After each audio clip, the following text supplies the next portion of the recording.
And we are live. I'm Steve Metrics with your boy, DJ Triggs. and we are 1 week out from the end of the Super Bowl. And hey, we had an NBA All-Star game yesterday. That's almost all I got. I'm gonna be honest. I haven't even watched that yet. Yeah, I watched everything else leading up to it. I mean, even the celebrity game was kind of um, how do not you so say hot. it? Yeah, I mean, like it. The only cool thing about the celebrity game was literally, Giannis was a coach, and then um, he had Shams on his team, so Okay. that was interesting. Besides that, there's a lot of made up narratives and Yeah. hope for the best kind of things, and Yeah, so I had this DVR'd hoping that it would actually be really cool, that it would be kind of giving you that ambiance of last year what we had with the Four Nation Face Off in the NHL All-Star yeah, game. And I thought that format was brilliant. I mean, we are about to get something like that in the Olympics right now, but when I heard USA versus the world, I was like, oh my goodness. Like, make this like the NBA Cup, ramp up the money even more, make it more intense, and do it where I mean, I thought the format that you had back in the day with the Kobe Bryant stuff where it was it was the year that he passed away, and the way they did the point system was really smart, and it was almost like a 2 out of 3 period kind of thing, first to 24 points in honoring Kobe. I thought that was really, really sharp. right. So they start with the USA versus the world. However, they make it so each side had two squads, and like that's ridiculous, man. I think you Well, you took your whole ambiance of having like literally all the best USA players and all the best world players and mashing them together.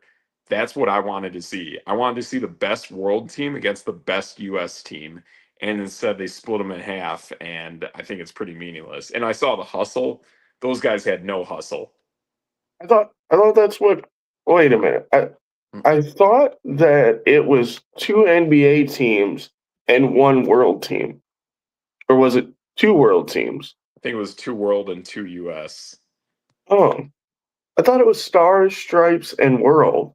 Oh, it might have been that. But either way, like I'm not okay with that. Like it's Really? got to be like straight up US versus the world. But I think they And had too many. So the thing is, they had to like fill out all-star like rosters. So like I don't think they have enough world players that are like all-star eligible. oh, geez. Yeah, in that case, like the whole build up to it that I thought we were going to get, we didn't. And again, too, Giannis being hurt plays into it. But yeah, I mean, I would say the world can put out 7 guys somehow, some way. You're getting 7, Yeah, and I think like they did have seven. I just don't remember if it was. Let me check. yeah. So my whole hope and Because again, dreams of that that was like dashed. that was the only part I didn't get to watch. So like, Yeah. all right, they had Denny from the Blazers, which I think he deserved. He was 25, 7, and 7, I want to say. Yep. Luca, Yep. Jokic, Shea, Nice. Jamal Murray, who's Canadian, Yep. Norman Powell, which I don't know where Norman Powell's from. That makes me Wichita feel. State. Yeah, no, I mean like where he's a world player. So like where I would think Canada. where was he representing? It says he's United States. Why was he on the world team? That's weird. That's very weird. Yeah, because I know he went to college at Wichita State. UCLA is what I Really? got. I got here on the Oh. NBA Oh, okay. roster. Okay. Um, Alfred Şengün, Cat, Wemby, and Siakam. Oh, dang. So That's That's a team. that's 10 players, and then Giannis obviously makes 10. I Yeah. want to say I don't know who took his spot. Maybe Norman Powell moved over and took his spot. Maybe Oh, that's what it was. maybe. But I'm looking at so there's two. So the USA Stars was 8 players, and the USA Stripes was 8 plus an injury to Curry. So there was 8 for that. Yeah. De'Aaron Fox replaced Giannis. Oh, Shea was hurt too. Okay. There you go. Maybe I got that's no Shea. where, I got no Giannis. All right, I'm out. yeah, maybe that's where they just put in Norman Powell just to be nice. Yeah, that's great. Yeah, I'm sorry. The whole build up to it, I thought was really cool. I thought we were going to get something really special for the first time, and they blew it. Yeah. I I don't know. I don't think it was like I said again, I didn't get to watch, but Yeah. I heard Victor Wembanyama and um what's his name? Anthony Edwards kind of went at it. So Okay. like that was kind of cool, I guess. Mm. Um I have watched way more of the Olympics than any of the NBA All Star stuff. oh, I'm looking But at this game 3 of the Stripes versus the World. Kawhi Leonard put up 31. Am I reading this correctly? there you go. Did he They score only all the scored points? they only scored like 45, 48 here. Huh. Yeah, Kawhi went 11 for 13. Like he did not miss. Well, there you go. Wait, how is Anthony Edwards? Because I heard Anthony Edwards was the MVP with like 8 points. MVP. Yeah, I Yeah, saw but some with like 8 points or something. I'm like, okay, that doesn't make sense. yeah, what the? Yeah, that's weird. That Yeah, is very weird. Yeah, I Kawhi don't put up 31. I don't know. Like that sounds nuts. And then Yeah, Wemby went at it. He had 14 and 6 in one game and 19 and 2 in the next game. sure. So I don't really know the championship. Oh, okay. Because there was a championship game between the US Stars team and the US Stripes team, and Anthony Edwards scored 8 in that one. So I guess that makes him the MVP. I don't know. Yeah, whatever. But yeah, that's kind of what I saw there. Um, I yeah. think the celebrity game was kind of fun-ish. Okay. Um, like I said, Giannis threw some real shade at Shams, so that was interesting. Um, Jason Williams was out there hooping. Like I thought that was kind of fun. Yeah. Um, yeah. So we had. The Rising Stars games, those were fun too. You had the boys from Peacock. I say boys, but the legends from Peacock. You had Mello, Vince Carter, and T Reggie Mac. Miller. Nope, T Mac. Oh, Reggie okay. Miller was the commentator. He was Sure. the analyst. Those 3 guys like host the pregame on Yep. Peacock. Uh, and they did like a draft maybe a couple weeks ago. I thought the draft was kind of fun, but Sure. man, VJ Edgecombe came out and was like a man possessed. Now, the only thing I didn't understand, so it was Team Mello and Austin Rivers was the coach of the G League team. Hmm. So Team Mello played Team Austin. That was interesting. That was kind of fun. And then Vince Carter played T Mac, which, if you don't know, they're actual cousins. So like Ah, interesting. that's a really cool thing, right? Yeah, yeah, totally. Did they Uh, actually play together in Orlando for a little bit? no, they played together in Toronto. Oh, okay. Yeah, Interesting. when T Mac was like brand new. Yeah. But like I thought, and I mean, Vince Carter's team won, but like I literally thought he had the best team when they were picking teams. It was either him or Mello because Mello had both of the Spurs players, Dylan Harper and Stephon Castle. Plus, he Sure. had defense. You could tell Tracy McGrady when he made his team, it was just like anybody that could score a bucket. Like he had Con Knipple, AJ Mitchell, Bud Carrington was on that, or Bub Yeah. Carrington was on that squad. I'm trying to think who else. Um, Cam Spencer from Memphis. I don't know. He just had a bunch of bucket dudes, like, Okay. and then we saw our boy Mac McClung was on Austin Rivers' team. He's still hooping down in the G League. Yep. Another cool G League part was do you remember Ron Harper, who was on the Bulls back in the day? Yeah.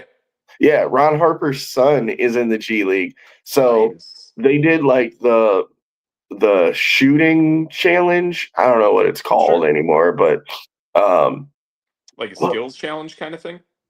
no, it sort of they got rid of the skills challenge and Oh, they okay. they changed it to like do you remember when they all used to shoot in a spot and then they go to half court and whoever hit that half court shot faster won? Right. This year it was two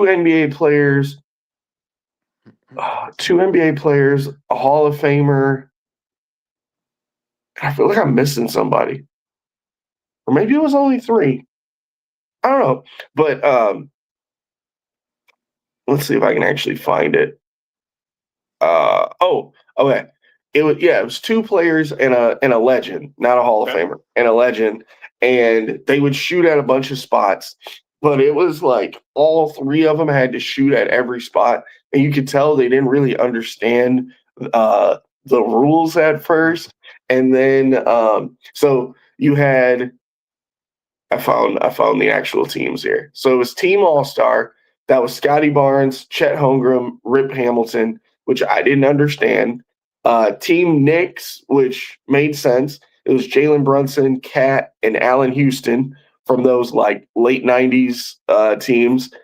Then you had Team Cameron, which was what is that? North Carolina or is that Duke? Oh, I can always mix those up in my brain. But Jalen Johnson, Con Knipple, and Corey Maggette. Well, that'd be So Duke. hey, okay, Duke, thank you. Corey Maggette looked like he could still hoop. Like he was Nice. dunking and stuff. I was like, Okay. oh. For the shout out of the Bucks, Corey Maggette was on a Bucks team when he was really old. But and then you had Team Harper, which was Dylan Harper, Ron Harper, and Ron Harper Sr. So like I thought it was kind of cool. But yeah, it ended up being the Knicks. Like everyone else, it was hit or miss, but the Knicks Yeah. ended up hitting like four half court shots. Because there was a timer, but it was counting down instead of counting up. So this Okay. time you could once you shot all of your regular shots, then Yeah. you just shot from half court as much as you could. Gotcha. Um, and that's kind of where they ran up. That was kind of cool. 3-point contest. I mean, that was that I was not prepared for that. So I picked I picked Devin Booker, which might not have been the best idea, but he did make it to the finals. Con Knipple, representing Wisconsin, Yep. uh, and then Damian Lillard were in the finals. Bobby Portis, he was okay. Like, he wasn't great. Norman Powell, Jamal Murray, they were kind of just there. Like, Yeah. you didn't expect them to win. Donovan Mitchell put on a good showing. Um, and then, yeah, Booker, like, I was talking with the people that I was watching with, and, like, you could see his form with, like, that elbow is, he's probably between him, I'm going to say Klay Thompson. They might have the best form in the Sure. NBA. I mean, maybe in history, because it is like picture perfect every time that Klay Thompson shoots. But um, Lillard, Mr. Injury, like still can shoot. Yeah. Uh, ends up winning the whole thing, and that was pretty crazy. Booker had like three shots at the end. And I think they were all money balls. If he would have hit one, I think he would have ended up either tying or winning. So that was it was kind of cool that it came down to the last shot. But yeah, nice little thing. And oof, I don't even know if I want to actually talk about the dunk contest. Did you watch the dunk contest? I have not. I have Ooh. not seen too much of this NBA All Star Weekend. Did, do you did you even care to watch the dunk contest? Probably not. Probably not. Um, and I know a pretty good amount of players in the NBA. The only person I knew was Jackson Hayes. Oh, okay.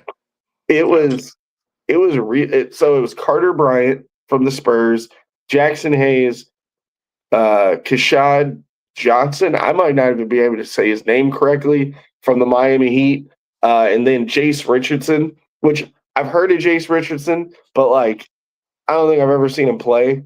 Yeah. And Johnson from the Heat ended up winning, but like these dunks were horrible. I think there was only 150 the entire night. Interesting. Mm-hmm. Yeah. Yeah. Big disappointment. Yeah. Yeah. A little bit rough. But no, I've caught a little bit of the Olympics, and I did catch a little bit of NFL news that just happened today Oh that I boy. think is kind of interesting. Uh-oh. Uh-oh. It's not a guy I like, but it does make me think I'm pretty sure I know what's going to happen with this player. Does he represent Miami? He used to. He, He is he no used to. longer there, and that is Tyreek Hill. And Uh-huh. what I see happening, because there's been a lot of sentiment over the last two seasons that pretty much Keenan Allen is done. I mean, it's over. He had a great run, great player, but it's over. I mean, it kind of was starting to get some synergy with Caleb Williams 2 years ago at the end back half of the season, and then went to LA this season and really wasn't much, to be honest. I see him stepping aside. They still have what's his name from Georgia, who's kind of a slot receiver kind Wait of a guy. minute. Don't you say it. Don't do it. And I'm also saying too that they have what's his name? I want to say Terrell Williams, big outside kind of tight end, Devontae Adams style kind of a receiver out there from TCU. I see Tyreek Hill joining his former coach in not Mike McDonald, Mike McDaniels, former coach of the Miami Dolphins, who is now the offensive coordinator for the LA Chargers. I Okay. see Tyreek Hill Cool. being an LA Charger next season. All right. Because I swear I heard you say Caleb Williams, but maybe my brain is just like on toast. I've been in Illinois. Well, I'm not there anymore. I'm in the far north now. Oh, But Waukegan. no, I'm in Minnesota now, but Oh, undisclosed location in Minnesota. interesting. But Nice. yeah, I went from Bears fans to Vikings fans real quick, and so I was sitting here going, you better not try to send him to Chicago because I might lose Oh my mind." no. Um, I'm Yeah. actually thinking they may. I think he may try to reunite with the Kansas City Chiefs. Oh, that's possible too. Actually, that's a great idea there. I think that makes a ton of sense. Their receiving core now has completely taken a step back. They desperately need that. You're more than likely losing Travis Kelsey as well. And I think the one player that they are definitely going to go all out for, considering their distance is already pretty close up in the draft. They are picking in the top 10.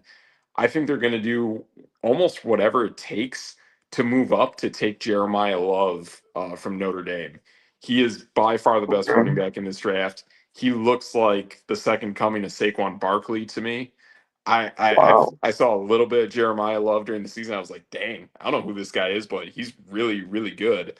I think they desperately need a solid workhorse running back who's actually really good, and I'll be honest, all their running backs now, Isaiah Pacheco and anyone else, they all stink. They are Hmm, not good running backs. They all run into a agreed. straight line pile of smoke.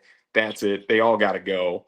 I think they need someone like Jeremiah Love. They're going to have to use free agency to bring someone in. But you are spot on about the wide receiver position being a massive, massive position of need for them. They're almost it's almost their entire offense is in an entire rebuild. They got so bad, so inconsistent, so fast that when it became Patrick Mahomes and Travis Kelsey carrying that offense, it was pretty rough. Like Right. really, really rough. Their offensive line took a significant step back, losing one offensive lineman to the Bears, and then losing another offensive lineman to I think it was either Pittsburgh or Tennessee. I think it was Tennessee they lost an offensive lineman to.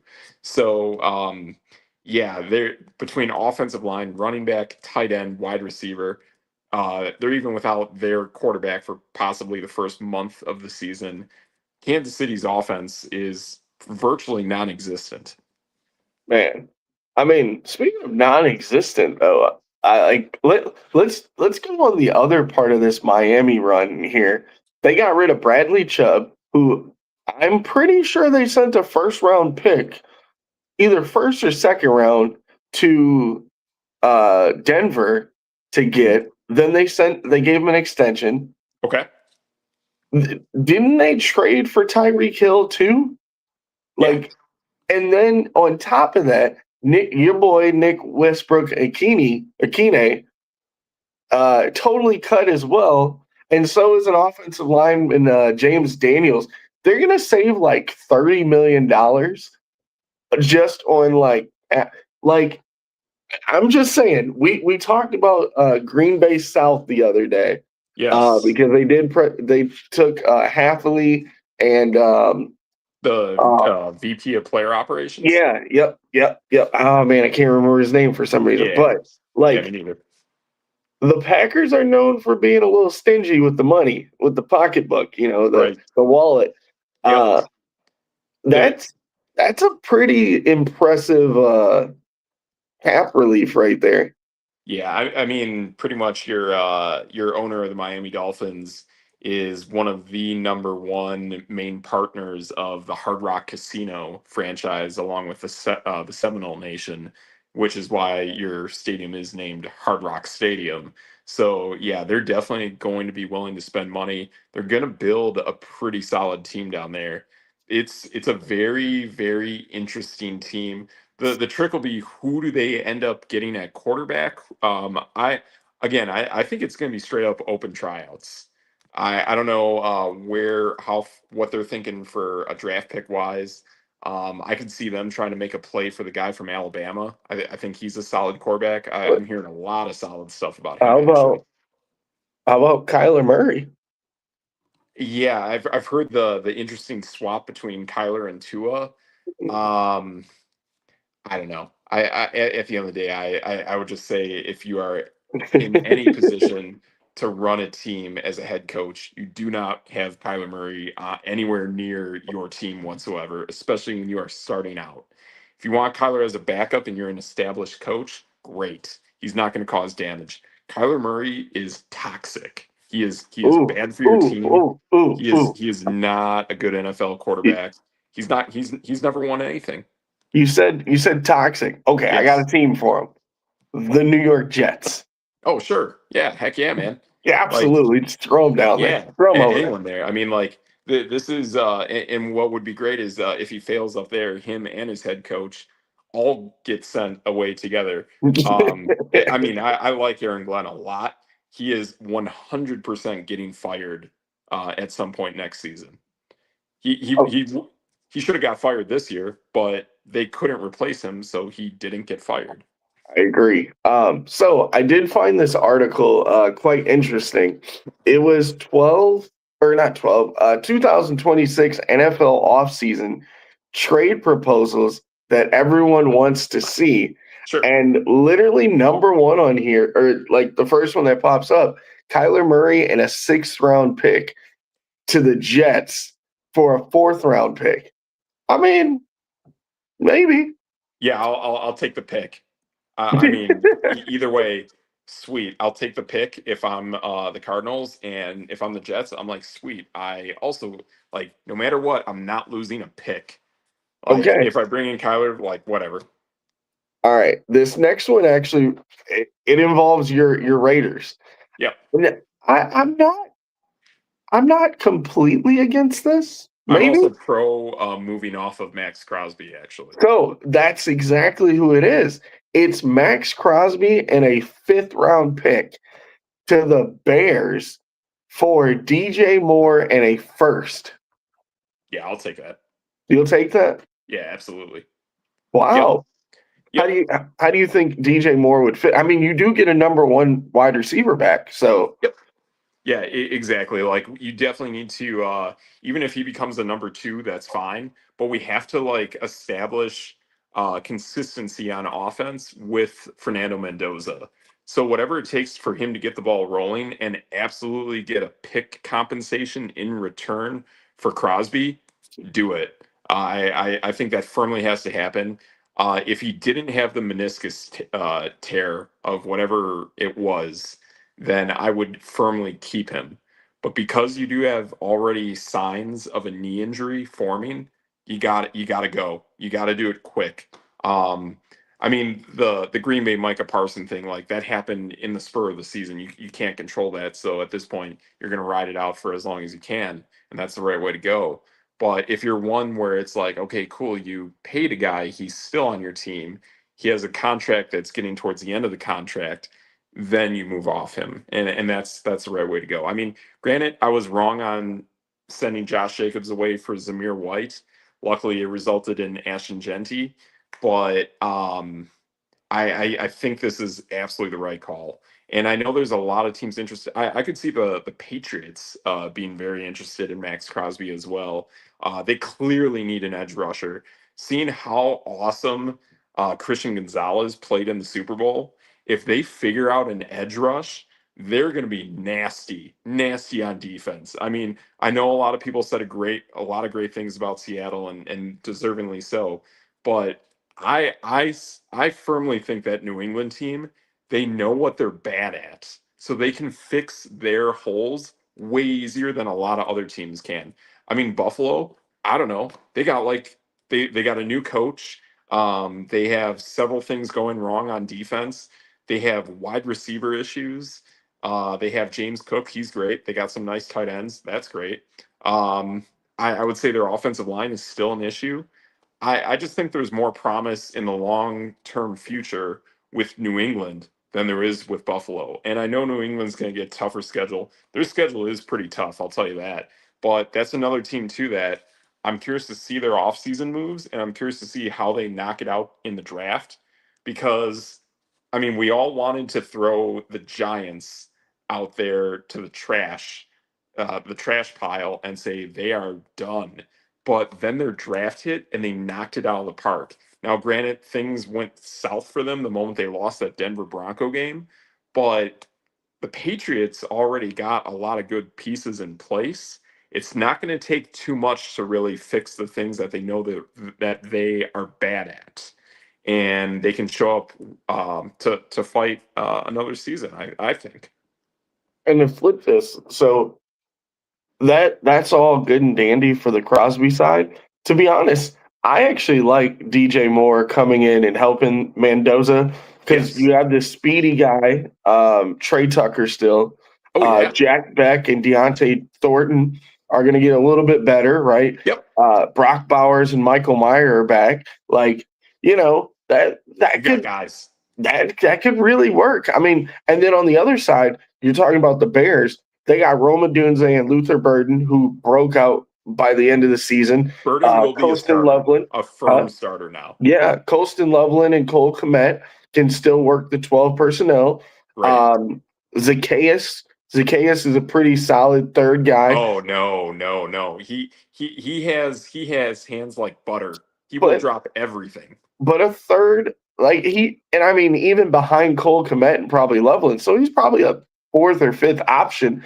That's pretty Yeah. cheap. So they can Right. still go and maybe shore up that defense that was pretty bad. Yep. Really good on turnovers, but maybe They Maybe need now an you edge bring rush. in some better offensive linemen. You bring in Yep. an edge rush. Like and this is what I tell a lot of Bears fans. You have a couple years of a window that's Yeah. open. Once you start having to pay that quarterback, you got to be good now. Yeah. Like And, that's just how it works. and to be honest, we know that it's boy, it's happening fast. It's really a 2-year window, right? Because this upcoming season is year 3. Season after that is year 4. Caleb will not play for a 5th-year option. I can tell you that right now. Right. It's not going to happen. He will immediately demand highest paid money in the league. Granted, he has legitimate playoff success over the next 2 seasons that looks legit. Um, I see that happening. I'll be honest. I mean, I know a lot of people want to say a lot of great things about Sam Darnold. I firmly believe that the future of the NFC for at least the next handful of years is pretty much going to be a battle between the Packers and the Bears. I mean, I think they have 2 of the top, almost 3 quarterbacks in that conference for the foreseeable future. I just and to be honest, that Green Bay kind of, if you really start fresh going into next season, they kind of have at least a more solid, complete team, especially on the defensive side. Now you lose your coordinator, but I still think you're going to figure that out. I just think I think Green Bay and Chicago are going to be more consistently solid moving forward over the next handful of years. And not only that, they know that clock for resetting the contract money is coming up fast. So they're both going to play it in about the similar fashion. That's solid. I mean, I can't say that Caleb Williams is going to be good, but that's just because I'm a Packer fan. But Yeah, but the throw he's made magical throws yeah, that like we haven't seen since Patrick Mahomes and Brett Favre. And he has a great offensive head coach that's going to figure out all the technical stuff. So at some point it's going to hit. So that's the stuff I see for the foreseeable future. I mean, I'll tell you what, I love the Detroit Lions going into next season, man. Like it makes no sense that they're a 4th place team. Like they are a 4th place team that was right. clearly playoff caliber, and had they made it into the tournament, I think they would have caused some damage.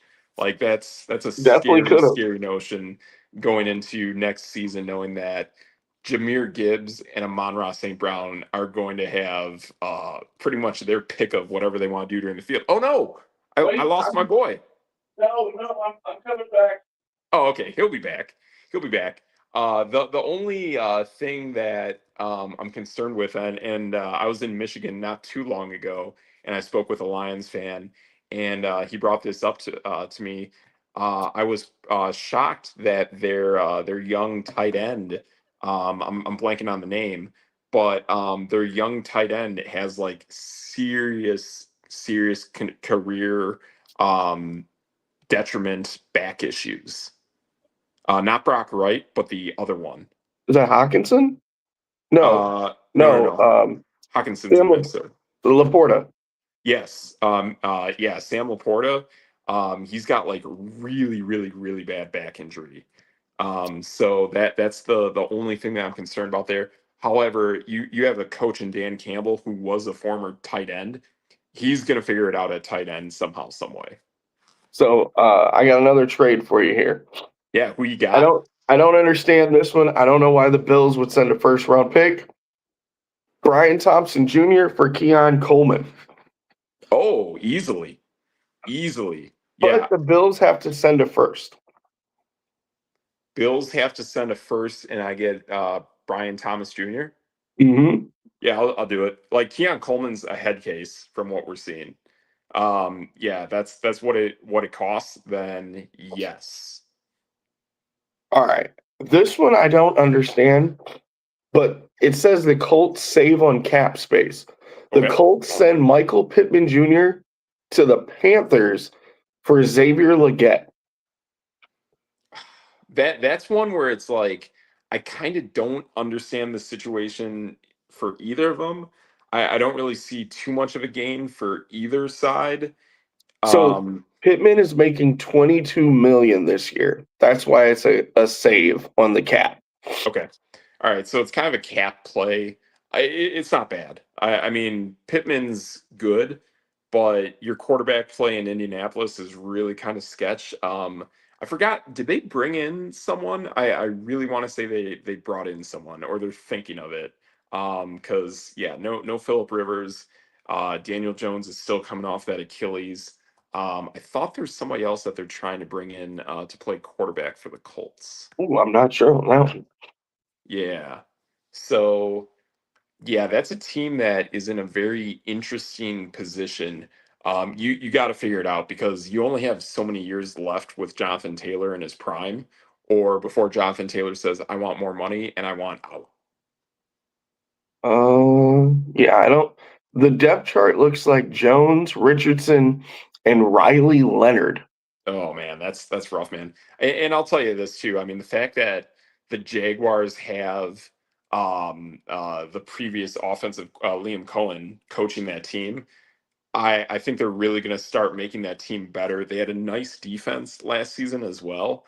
I think Jacksonville is one of the more complete teams in that division. It was a tight game that they lost to Buffalo in the playoffs. That was pretty impressive as well. I actually really like Jacksonville going into next season, and I'll be honest, I think their only true resistance is probably, and this is weird, but possibly the Tennessee Titans. I don't think Houston is all that great unless they change it up at quarterback. You need to be serious about that offense, realizing how good that defense is, and it won't matter because if you can't do it right on offense, that defense is going to get gassed. And if this happens, then we're talking we only got a few more years and then you're going to lose your head coach. And I'll be honest, I think I always blank on his name, but I really like the head coach of the Texans, and he's made the playoffs consistently, but it's not his call that CJ Stroud has regressed. Like, it is his responsibility to make sure you get someone to get it right on offense, but that is kind of what happens in the NFL is if you don't get it right at quarterback, you end up falling victim to it. So Raheem Morris, no, that's not Raheem Nope, Morris. D'Amico Ryan. D'Amico Ryans. Yeah, D'Amico Ryans.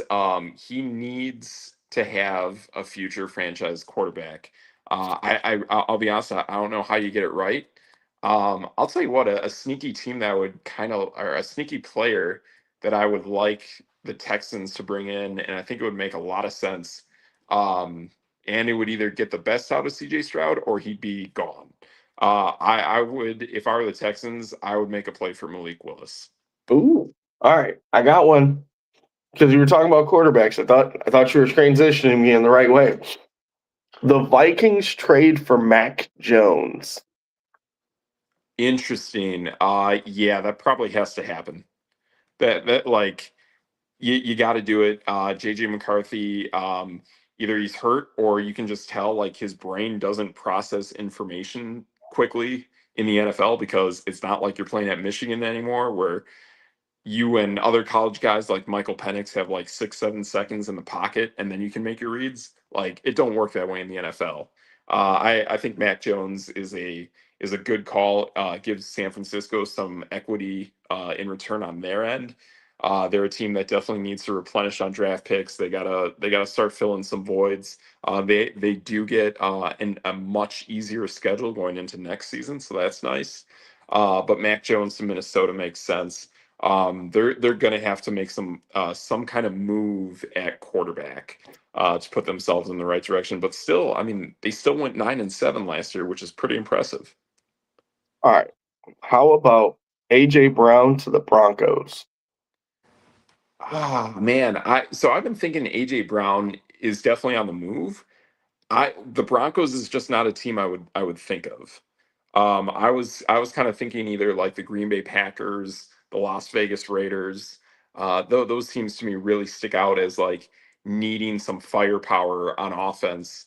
Um, I don't know if he would go to Buffalo. That's a team that needs wide receiver help, but Yeah. considering the head case that they dealt with Stephon Diggs, I don't think they want to deal with it again with a guy like AJ Brown. But Brown would be perfect on that team. Um, yeah, it's kind of weird. Um, the Broncos is an interesting choice. I'll tell you that. I mean, him and Cortland Sutton would be a pretty dynamic duo. I'll tell you that. All right. Apparently, Kyle Pitts and George Pickens got franchise tagged. That's Okay. pretty messed up. Um, yeah, I mean the Kyle Pitts play, I mean, did they release Kirk Cousins? That I don't know. Or I believe I thought I read something like they're actually gearing up to release Kirk Cousins, which is bizarre because that's who Stefanski was coaching in Minnesota. And I thought that's the Mm, reason why Stefanski kind of took the Atlanta job is you definitely have some stability there with Kirk Cousins, and then you can figure out what you want to do at quarterback beyond that because Penix, like it's over. I'll be honest. I mean, he's coming off of like his third major ACL tear since his college days. I think it's a complete bust. It was a massive reach in the draft. And that's the thing. Atlanta's been doing a lot of overreaching in the draft. I think it is kind of their owner kind of spurring that up. But they need to figure it out in the draft. Stefanski's a great hire. I think they're definitely going to draft better moving forward. But yeah, I mean, hey, if you're a fantasy owner of Kyle Pitts, that week he had towards the end of the season, you definitely won your matchup. I'll tell you that. So if that's why they want to franchise Kyle Pitts, then so be it. Kirk Cousins is still on the team, but they are talking about moving on from him. Right.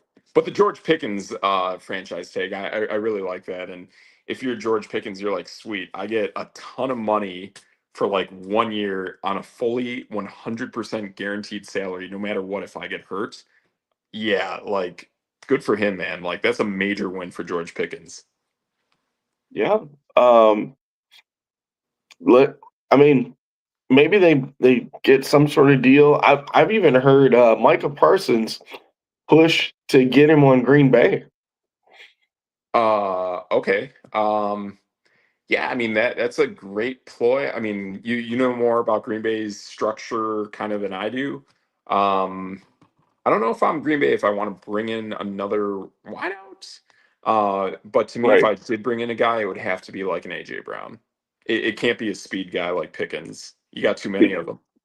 That's the thing, though. Like AJ Brown, I don't want a head case. I I don't get it. know. Yeah. Like I mean, and again too, for me being a Raider, like if I can get a big time target, yeah, like I think there's teams out there that are definitely licking their chops for AJ Brown.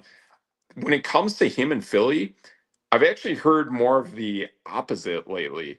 That the issue isn't truly AJ Brown, but the issue is more so Jalen Hurts. Mm. Yeah, that Uh-oh. he's kind of got kind of like a Russell Wilson diva-ish, like I'm the president of the team kind of ambiance. Okay. And I'll be honest, I mean, like he carries himself that way. His performances on the field really aren't that great. I mean, he'll throw for about 200 yards a game, and anything beyond that, he's got to get it with his legs. Right. I just think Philly's kind of hit their max on Jalen Hurts. However, if you go deep into the playoffs, that guy does show up. Like he is clutch. So you may not get it in the regular season, but in the postseason, Jalen Hurts is absolutely clutch. Right. I'm just trying to look for some Jalen Hurts stats because I don't think he was very high in yardage. Right. He was It's always like 16th. it's like 175, 200. That's kind of his go-to numbers.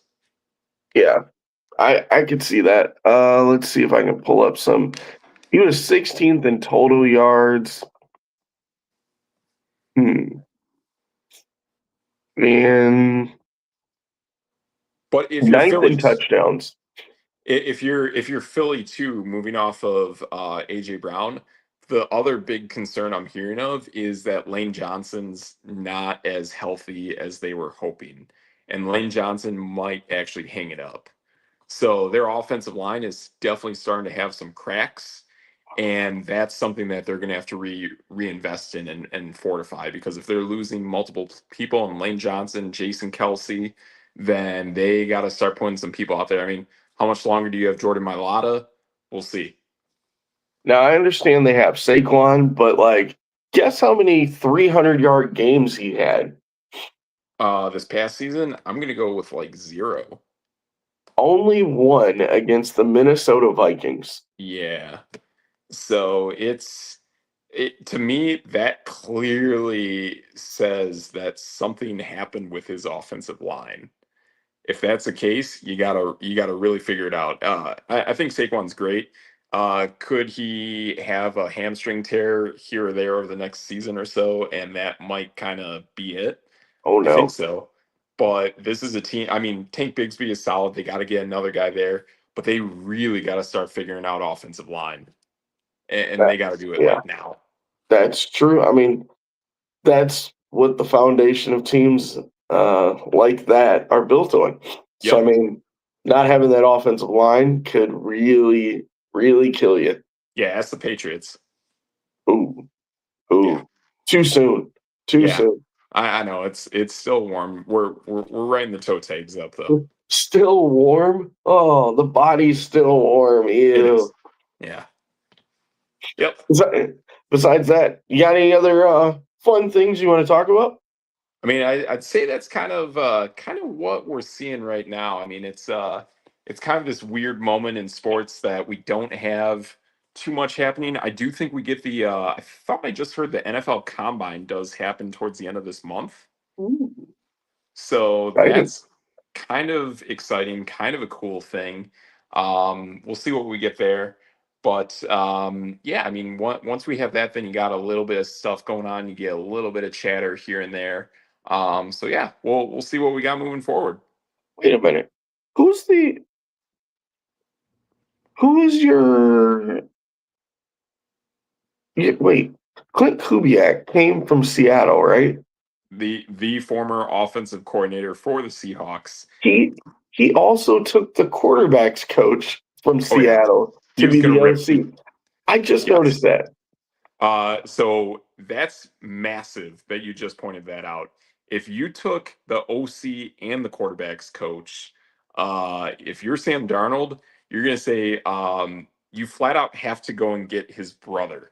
If you don't get Clay Kubiak as your future Seahawks offensive coordinator, that guy is toast. Might as well Um, just go get Gary. Right. Maybe. Like you have to keep that Kubiak brain trust intact with Sam Darnold. I think you're spot on with that. Um, yeah, I definitely think that's the way they got to go. What? Oh, two other interesting things I've heard with the Seahawks. I've also heard that the Raiders are possibly bringing in Rashid Shaheed, and I think we're also going to probably put up the money to buy Kenneth Walker as well. Whoa, Yeah, whoa. I would Um, absolutely do both. whew, I mean, Yeah, you're talking about a winning team. yeah. If that's what it takes to rip the soul out of the Seattle Seahawks, I would absolutely do it. You have to. Like the thing is, I like Raheem Mostert, but he doesn't have power. And when it comes to a guy like Ashton Genty, you need to back up power with power. When power goes out, the other power piece has to come in.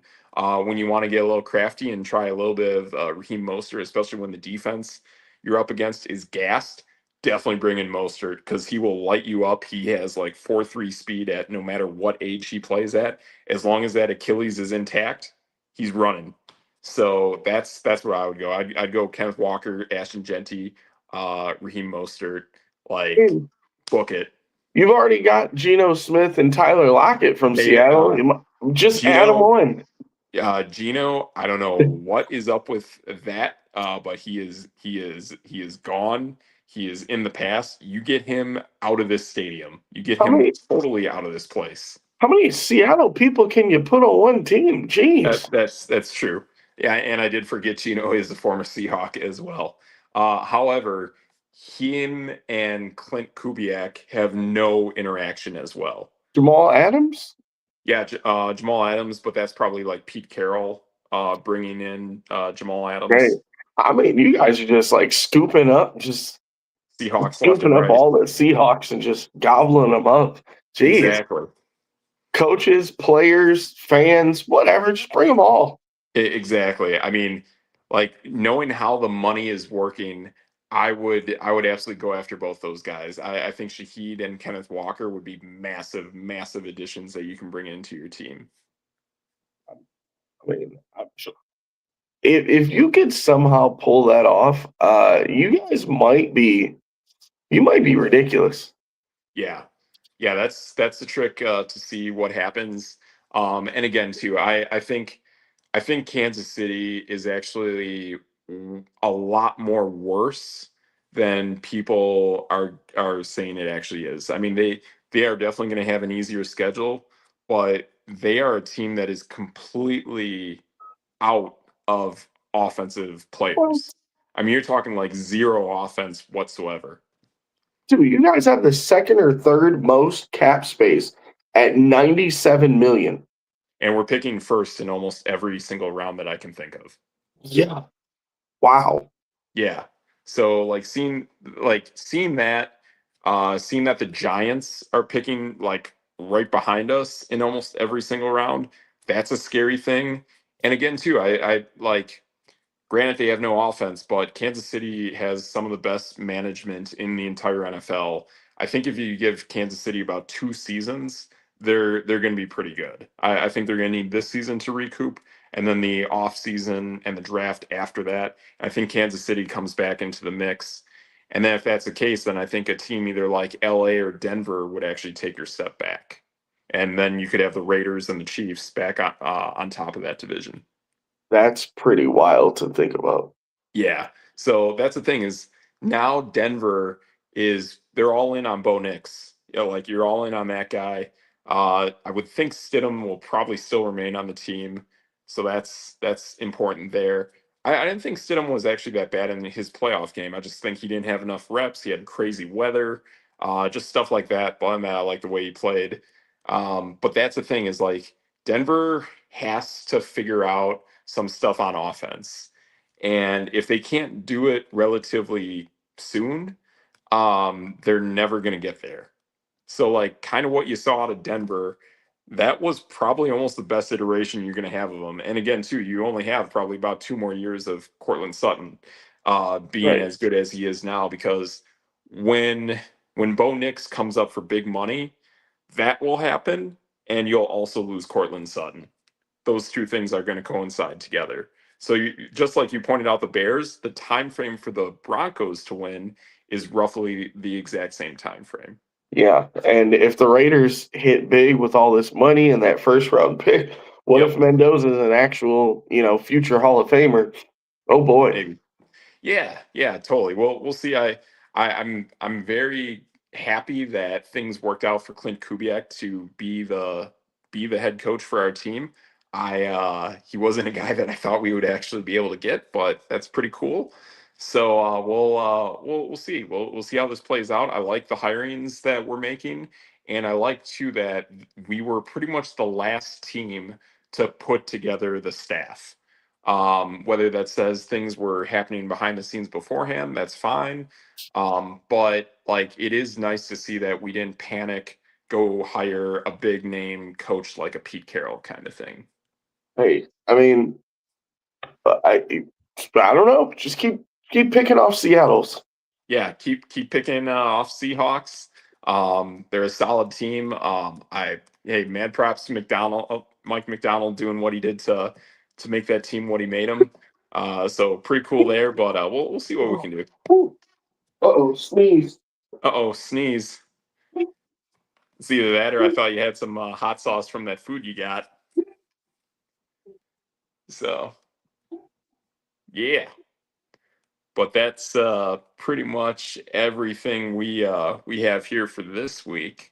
So we'll see what's happening next week or possibly the week after. So Sorry, we'll keep it almost died from sneezing. happening. But hey, your boy Triggs is there. That's your boy, and he's back. That's me. Yeah, for sure. That's your boy DJ Triggs. I'm Steve Metrics, and that's no debate. Boom.